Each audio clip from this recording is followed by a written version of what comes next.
You don't need to be rich to grow your money. You just need to start smart. Here's how to 10x your money, even if you're starting small. Step 1. Stop chasing quick money. Forget get-rich-quick schemes. They'll keep you broke. Instead, focus on building consistent habits that multiply over time. Step 2. Learn a high-income skill. Invest your time, not your cash, into learning something valuable, like copywriting, video editing, coding, or social media marketing.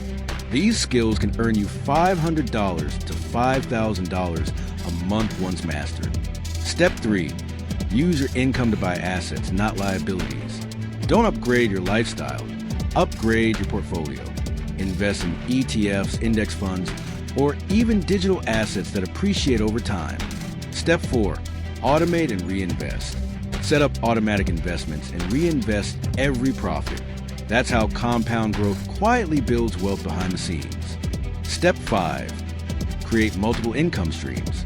Once your main source of income grows, add a side hustle or a digital product. Each stream becomes another gear in your money machine. You don't need luck. You need discipline, time, and a plan.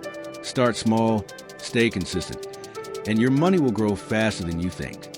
Follow for more money hacks that help you build wealth, no matter your income.